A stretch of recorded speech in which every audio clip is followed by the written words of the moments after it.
Brennan handed me that $75,000 severance check in front of 200 people at our annual company meeting and said, "Thanks for your years of service to the Brennan family," he thought he was being generous.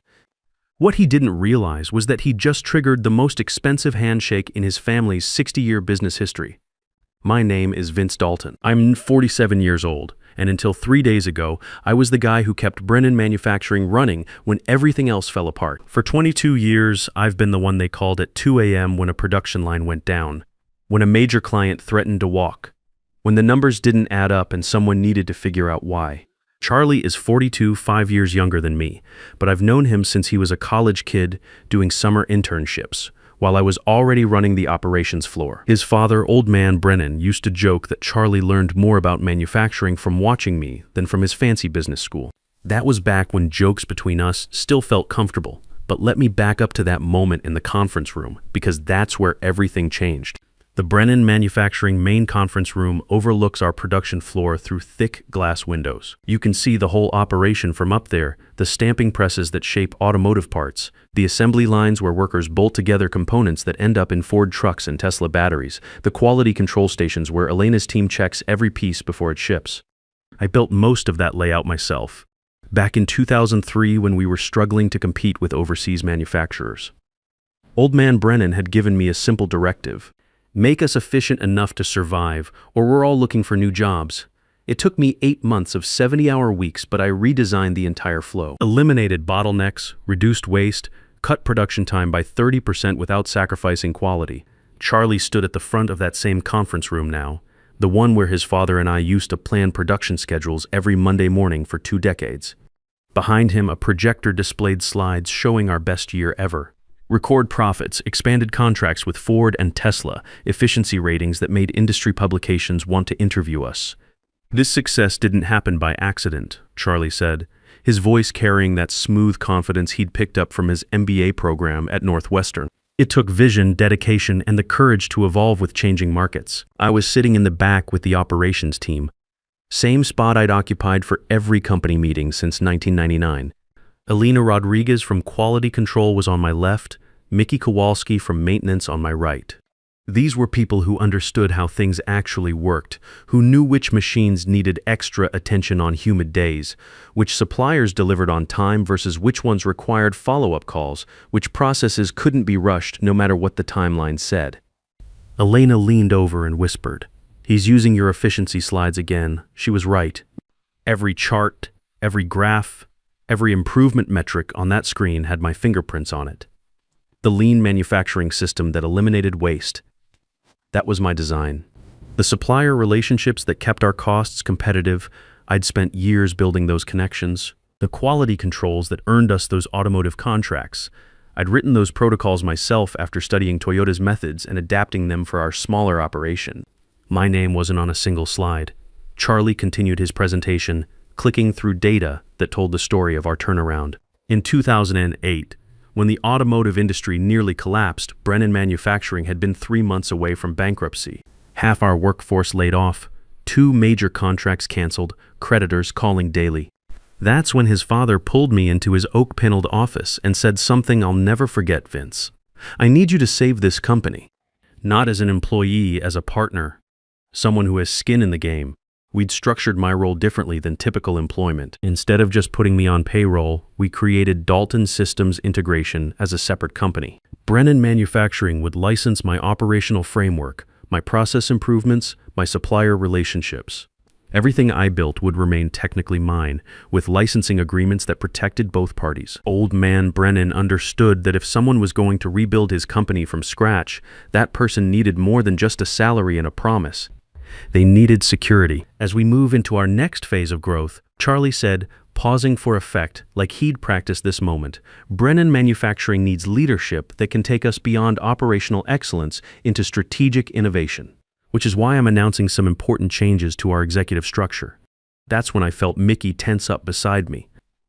Elena stopped taking notes. The room got very quiet. The kind of quiet that happens when people sense something bad coming but don't know how bad yet. Effective immediately, Vince Dalton will be transitioning from his role as Senior Operations Director to pursue new opportunities. We're grateful for his contributions and wish him well in his future endeavors." The polite applause that followed was the sound of people who didn't know what else to do. A few heads turned my way, then quickly swiveled back to the front, like they'd seen something they weren't supposed to notice. Charlie was still talking about exciting new directions and fresh perspectives, something about bringing in a consulting firm from Chicago that specialized in digital transformation, but I wasn't listening anymore.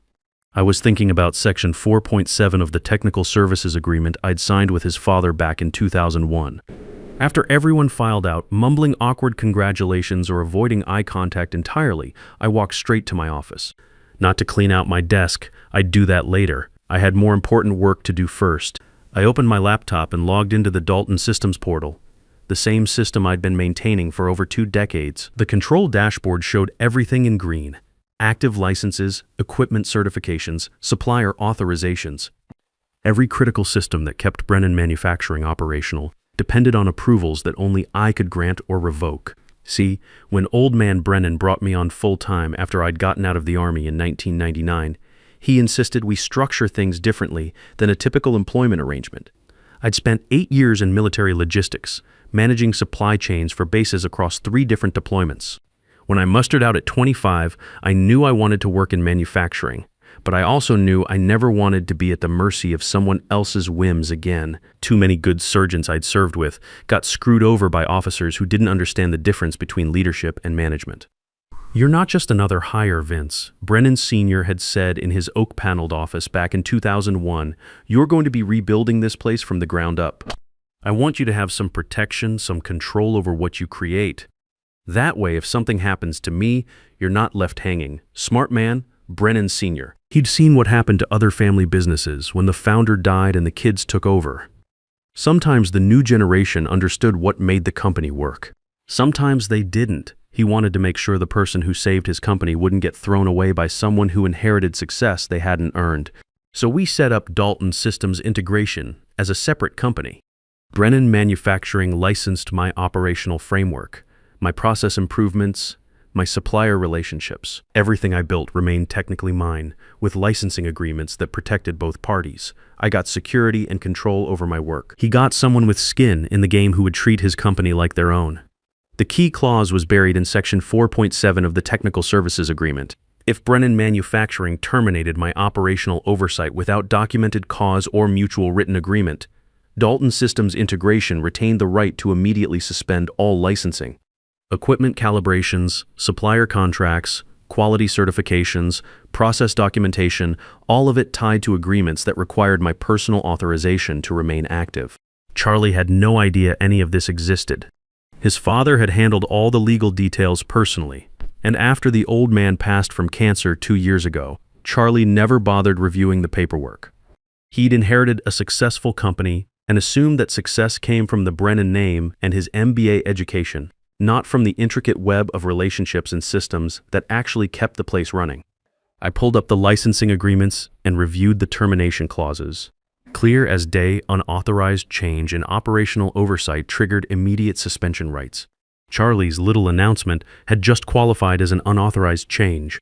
He'd made his decision without consulting the Technical Services Agreement, without mutual discussion, without proper notice. In legal terms, he'd breached contract. But I didn't want to destroy anything. 22 years of my life had gone into building this operation. Elena, Mickey, Rodriguez from the union, the guys on the production floor, these were good people who depended on steady paychecks. I wasn't about to put them out of work just to make a point to Charlie. What I wanted was clarity. I wanted Charlie to understand exactly what he was throwing away. At 11:47 p.m., I initiated a controlled shutdown protocol. All licensing agreements would transition to suspension mode at 8 a.m. the following morning. Production equipment would enter maintenance lockout, functional, but requiring authorization codes that only I possessed. Supplier relationships would flag for reauthorization before any new orders could be processed. Quality certifications would show as pending review, which meant no shipments could leave the facility until I personally signed off. Nothing would be damaged. Nothing would be lost permanently, but nothing would work either. The beauty of the system was that it had been designed with security in mind from the beginning. Every piece of equipment on our floor required periodic recertification for safety and quality standards. Those certifications were tied to Dalton Systems integration, not to Brennan Manufacturing. The automated processes that ran overnight to reconcile inventory, generate production reports, and coordinate with suppliers, all of that required license validation that renewed every 30 days. Charlie's consultants could study our operation for months and still not understand the interdependencies I'd built into the system. It wasn't malicious, it was professional. When you're responsible for millions of dollars of equipment and hundreds of jobs, you build redundancies and safeguards. You make sure that critical knowledge doesn't walk out the door with one person, but you also make sure that the people who created that knowledge have protection. I went home to my wife Sarah and our quiet house in the suburbs. Didn't mention what had happened at work. Didn't stress about what would come tomorrow. For the first time in months, I slept like I was back in the barracks, completely out. No middle-of-the-night anxiety about production schedules or client deadlines. My phone started ringing at 8:23 a.m. Charlie's number flashing on the screen. "Vince, we have a situation here.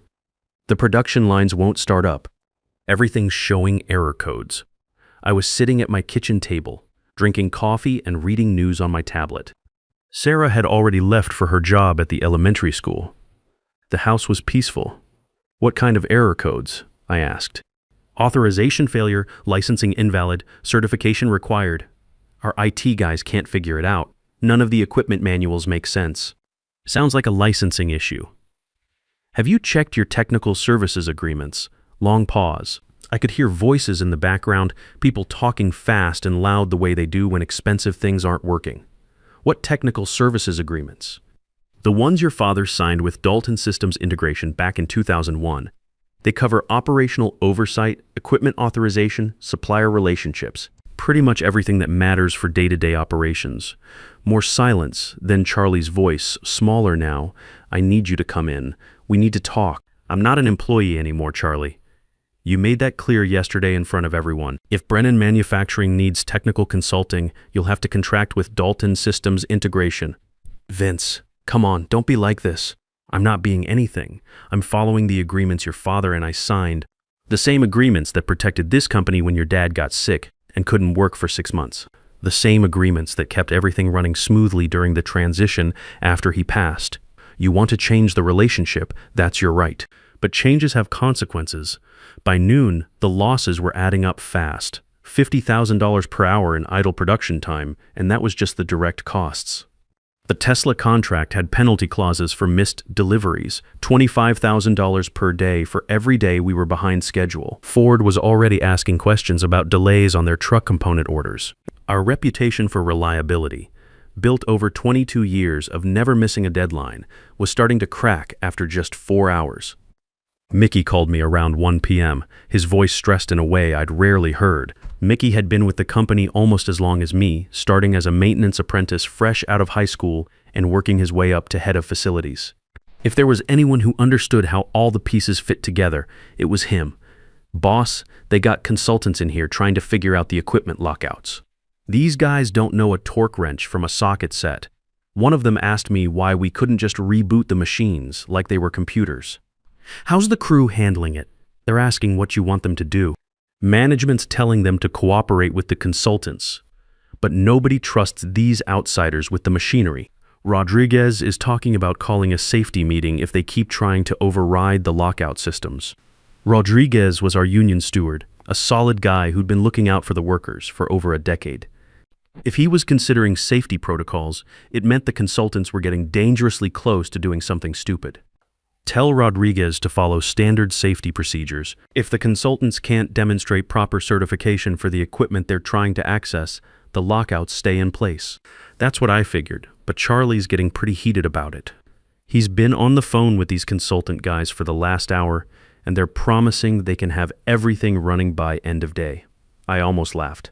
These consultants probably looked at our operation and saw standard manufacturing equipment that should respond to standard procedures. What they didn't understand was that our efficiency came from custom modifications, proprietary calibrations, and process integrations that had been refined over 2 decades. You couldn't just walk in with a manual and expect to figure it out in an afternoon. That afternoon, Elena messaged me on Signal. "Quality control systems are all frozen. Can't run inspections, can't approve shipments, even if production was running. Charlie's walking around here like his hair's on fire asking everyone if they have your personal cell number. The quality control lockout was particularly problematic. We had finished inventory sitting in our warehouse, parts that had been completed before the shutdown.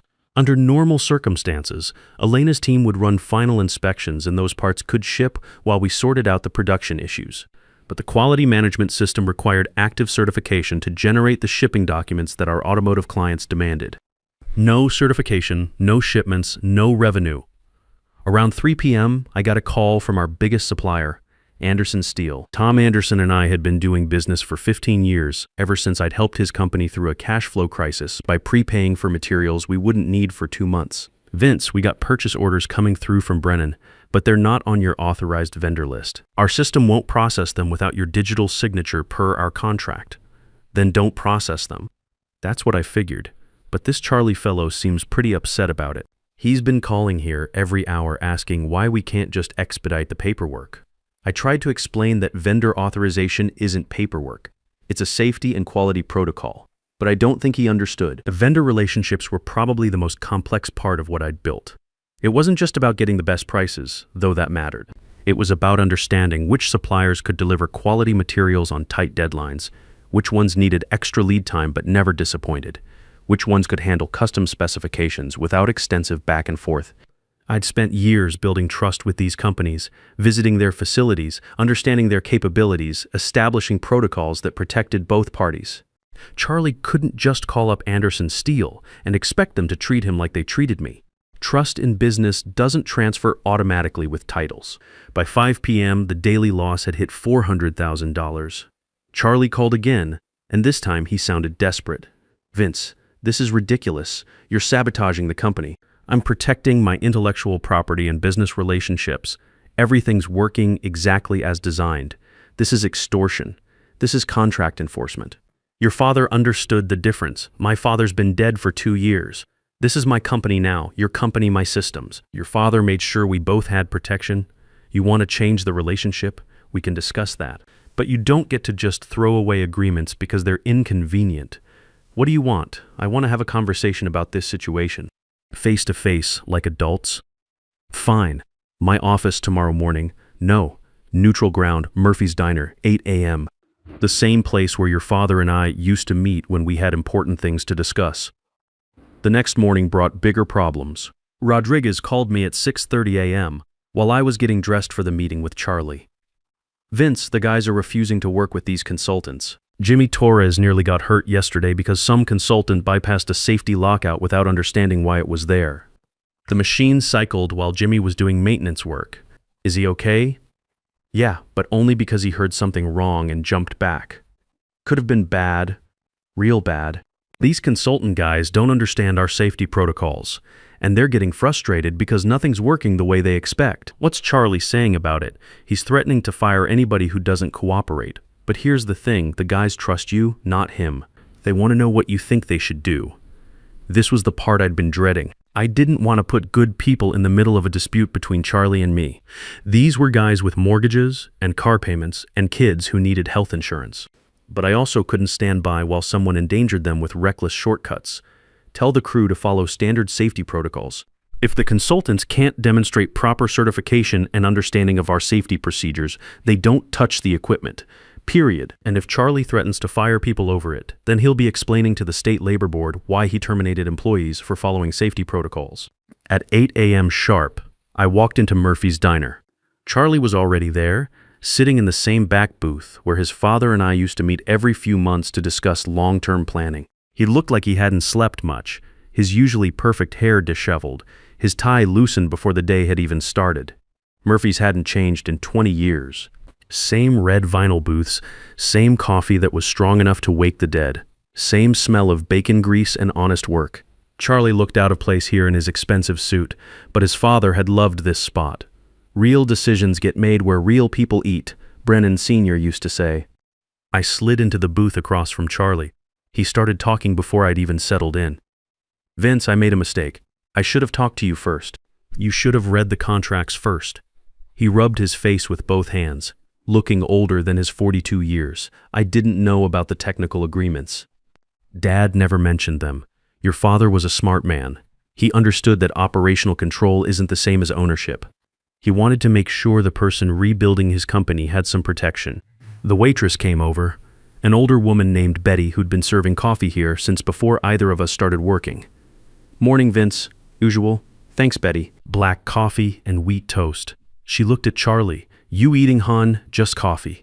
After she left, Charlie leaned forward. "What do you want?" "I know this isn't just about contracts. You could have called me, explained the situation. Instead, you shut down the entire operation. What I wanted was respect.